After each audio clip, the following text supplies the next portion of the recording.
মুখের ভাষায় এমন এক জাদু আছে যার মাধ্যমে কোনো এক মানুষকে বন্ধুতে আবার কোনো এক মানুষকে শত্রুতে পরিণত করা যায়। আজ আপনাদের কথা বলার কিছু টেকনিক শেখাবো, যেগুলো ইউজ করে আপনারা খুব সহজেই অন্যের চোখে নিজের ইমেজ তৈরি করতে পারবেন। যখন আপনার কথা বলার মুড থাকবে না, তখনও কথা চালিয়ে যেতে পারবেন। যে কোনো কারোর সাথে খুব সহজে কথা শুরু করতে পারবেন, বা কথা বলার মাঝে খেই হারিয়ে গেলে সেটাকে ম্যানেজ করতে পারবেন। এছাড়াও কিভাবে কোনো কথাকে এড়িয়ে যাবেন এবং কিভাবে থ্যাঙ্কস বলে সামনে থাকা ব্যক্তির মন জয় করতে পারবেন, সেটাও শিখবেন এই ভিডিওতে। তো ভিডিওটি স্কিপ না করে পুরোপুরি দেখুন। আর আপনারা যারা এখনও ব্রোকেন গ্লাস বেঙ্গলি চ্যানেলটি সাবস্ক্রাইব করেননি, তারা কাইন্ডলি সাবস্ক্রাইব করে বেল আইকনটি প্রেস করতে ভুলবেন না। মাঝে মাঝে আমাদের সামনে এমন কিছু মুহূর্ত উপস্থিত হয় যখন আমাদের কথা বলার কোনো ইচ্ছেই থাকে না, কিন্তু কথা বলতেই হয়। এই যেমন আপনি আর আপনার বন্ধু বা অন্য কারোর সাথে কোনো জায়গা থেকে ফিরছেন। আপনি খুব টায়ার্ড, আপনার কথা বলার একদমই মুড নেই, কিন্তু আপনার পাশের জন না থেমে অনবরত এটা ওটা বলেই চলেছেন, আর আপনি হাজারো বিরক্তি সত্ত্বেও খুব কষ্টে তার কথার উত্তর দিয়ে চলেছেন। ঠিক এই ক্ষেত্রে আপনি প্যারোটিং টেকনিক ইউজ করে খুব সহজেই বিনা ভাবনা চিন্তায় আরামসে কথা চালিয়ে যেতে পারবেন। প্যারোটিং টেকনিক হলো সেই টেকনিক যেভাবে একটি টিয়া পাখি আপনার বলে যাওয়া কথাই রিপিট করে আপনার মন জয় করে নেয়, আর আপনাকেও সেটাই করতে হবে। আপনার সামনের ব্যক্তি বলে যাওয়া সম্পূর্ণ কথাটির শেষ কয়েকটি ওয়ার্ড রিপিট করা। যেমন সামনে থাকা ব্যক্তিটি বলল, কাল একটা দারুণ সিনেমা দেখলাম। আপনি শুধু এটার শেষের কয়েকটা শব্দ রিপিট করলেন, দারুণ সিনেমা। এবার সে আবার বলতে শুরু করলো, হ্যাঁ ভাই, সিনেমাটাতে আমির খানের অভিনয়টা যেমন সুন্দর, স্টোরিটাও তেমন ফাটাফাটি। এরপর আপনি বললেন, কি স্টোরি? ব্যাস, সে শুরু হয়ে গেল। আর আপনি তার উৎসাহ বজায় রাখার জন্য মাঝে মাঝে দু একটা শব্দ রিপিট করে দিন। সে বুঝতে পারবে না আপনি তার কথায় বোর হচ্ছেন। কোনো সময় আপনি হয়তো কোনো পার্টিতে যাচ্ছেন বা কোনো গেট টুগেদারে যাচ্ছেন। ড্রেস আপ তো ঠিকঠাকই করেছেন, প্যান্ট জুতো সব ঠিকঠাকই পরেছেন, কিন্তু সেখানে গিয়ে কি নিয়ে কথা বলে কারোর সাথে কথা শুরু করবেন? এছাড়াও অনেক সময় কথার মাঝেই হঠাৎ খেই হারিয়ে যায়। একটা কথা বলা শেষ হয়ে গেলে তখন সেই সময়টা হয় সব থেকে অস্বস্তিকর, কারণ আপনার কাছে আর বলার মতো কোনো টপিক নেই। ফলে কথা বলার সুন্দর ছন্দটা নষ্ট হয়ে যায়। এই সময় আপনি ইউজ করতে পারেন লেটেস্ট নিউজ টেকনিক। এটা কোনো কঠিন কাজ না, কাজটা হলো সাম্প্রতিক খবরের দিকে নজর রাখা, বা বাড়ি থেকে কোনো গেট টুগেদার বা পার্টিতে বেরোনোর আগে আজকের তাজা খবরে একবার চোখ বুলিয়ে নেওয়া। এই যেমন ভারতের চন্দ্রযান নিয়ে পাকিস্তান কি বলল, কোথায় বন্যা কোথায় খরা, শেয়ার মার্কেট উঠল না পড়লো, কোন নেতা কোন মন্ত্রী কি বলল, এইসবই আর কি। এই সমস্ত এমার্জেন্সি টপিক মাথায় রাখলে শুধু পার্টি বা গেট টুগেদার কেন, পথে ঘাটে কারোর সাথে দেখা হলে কি কথা বলবেন সেটা নিয়ে আর হাতড়াতে হবে না।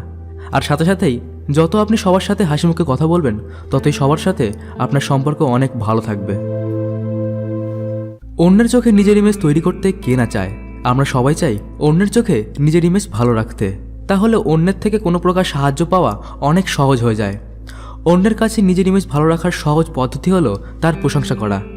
কিন্তু সামনাসামনি বেশি প্রশংসা করলে সেই ব্যক্তিটি ভাবতে পারে যে এবারটা নিশ্চয়ই কিছু মতলব আছে, যেখানে ইমেজ তৈরি হওয়ার বদলে সেটা নষ্ট হয়ে যায়। তো কিভাবে আপনি তাকে প্রশংসা করে তার মনে আপনার একটি গুড ইমেজ তৈরি করবেন? এখানে একটি টেকনিক ইউজ করা হয়, আর সেটি হলো গ্রেপ ওয়াইন টেকনিক। আপনি তার সামনাসামনি প্রশংসা না করে তার কোনো কাছের বন্ধুর সাথে কথায় কথায় তার ব্যাপারে প্রশংসা করুন। ফলে সেই ব্যক্তি যখন শুনবে আপনি তার পেছনে তার প্রশংসা করেন, তখন সে সেটি জেনে আপনার উপরে খুশি হবে। প্রশংসা শুনতে আমরা সবাই ভালোবাসি, কিন্তু সেটা যদি ইনডিরেক্ট হয় তাহলে তো কথাই নেই। কাল যদি আপনাকে এসে কেউ বলে, তোর ওই কলিগ তো তোর খুব প্রশংসা করলো, তাহলে কি আপনি খুশি হবেন না? আপনি তো খুশি হবেনই, এবং সাথে সাথে সেই ব্যক্তির একটা ভালো ইমেজ আপনার মনে তৈরি হয়ে যাবে। আর এই টেকনিক ইউজ করে আপনি আপনার বসের নজরে আপনার ইমেজ ভালো রাখলে আপনার প্রমোশন পেতেও সুবিধা হবে। এছাড়া এমন অনেক বিষয় থাকে যেগুলো নিয়ে কথা বলতে আমরা পছন্দ করি না, কিন্তু অনেক পরনিন্দা পরচর্চা করা মানুষের কাছে যে এটা একটা সুস্বাদু খাবার, তারা কথায় কথায় আপনাকে সেটার ব্যাপারেই জিজ্ঞেস করবে। তো এমনি সময় আপনার কেমন আচরণ করা উচিত, বা ঝগড়াঝাটি অশান্তি না করে কিভাবে সেটার জবাব দেওয়া উচিত, সেটাই বলবো আপনাদের ছোট্ট একটি উদাহরণের মাধ্যমে। সৌভিক আর মেঘলা হাজব্যান্ড ও ওয়াইফ, ওরা দুজনে মিলে একটি ফার্নিচার কোম্পানি চালাতো। হঠাৎই কোনো এক কারণে ওদের ডাইভোর্স হয়ে গেল, এবং এটা ঠিক হলো যে তারা একসাথে থাকবে না, কিন্তু কোম্পানি যেমন চলছে তারা সেইভাবেই চালাবে। এর কিছুদিন পর ফার্নিচার ইন্ডাস্ট্রির এক পার্টিতে হঠাৎ একজন তাকে প্রশ্নটা করেই বসলো, তোমাদের নাকি ডিভোর্স হয়েছে, কি সমস্যা হয়েছিল? সৌভিক শান্তভাবেই উত্তর দিল, আমরা আলাদা হয়েছি, কিন্তু কোম্পানির উপর এর কোনো প্রভাব পড়বে না। এই উত্তরে সেই ব্যক্তি সন্তুষ্ট না হয়ে আবার প্রশ্ন করলো, শুনছি তোমরা নাকি কোম্পানি একসাথেই চালাবে? এতেও সৌভিক বিন্দুমাত্র অধৈর্য না হয়ে একই সুরে আবার বলল, আমরা আলাদা হয়েছি, কিন্তু কোম্পানির উপর এর কোনো প্রভাব পড়বে না। কিন্তু সেই ব্যক্তির নাছোড়বান্দা হয়ে আবার জিজ্ঞেস করলো, কিন্তু তোমরা থাকবেও কি একই সাথে নাকি? এতেও সৌভিক একই উত্তর দিল, আমরা আলাদা হয়েছি, কিন্তু কোম্পানির উপর এর কোনো প্রভাব পড়বে না। এরপর সেই ব্যক্তি অধৈর্য হয়ে প্রশ্ন করাটাই বন্ধ করে দিল। এটা হলো ব্রোকেন রেকর্ড টেকনিক, আর এটা ইউজ করে আপনি যে কোনো অপ্রিয় প্রশ্নকে এড়িয়ে যেতে পারবেন, এইভাবে ভাঙা রেকর্ড আটকে যাওয়ার মতো একই উত্তর বারবার দিয়ে। শুধু শুধু থ্যাঙ্কস বলাটা এক প্রকার শুকনো মুখে ধন্যবাদ জানানোর মতো। সেই জন্য শুধু থ্যাঙ্কস বলা নয়, থ্যাঙ্কস বলে সেই ব্যক্তির মনে ভালো ফিল করানোটাই যখন আমাদের উদ্দেশ্য, তখন থ্যাঙ্কসের সাথে আরও কিছু ওয়ার্ড জুড়ে দিন। অর্থাৎ আপনার থ্যাঙ্কস বলার কারণটাও থ্যাঙ্কসের সাথে জুড়ে দিন। এই যেমন thanks for helping me, thanks for coming here ইত্যাদি, এবং এটাকে বাই হার্ট বলুন। তাহলে এটাতে সেই ব্যক্তি আরও বেটার ফিল করবে এবং পরবর্তী সময়ে তার থেকে সাহায্যের চান্সটাও আরও বেড়ে যাবে। বিশ্বাস না হয় ট্রাই করেই দেখুন। তো এর মধ্যে কোন টেকনিকটি আপনি অলরেডি ইউজ করে ফেলেছেন কমেন্ট করুন আমায়।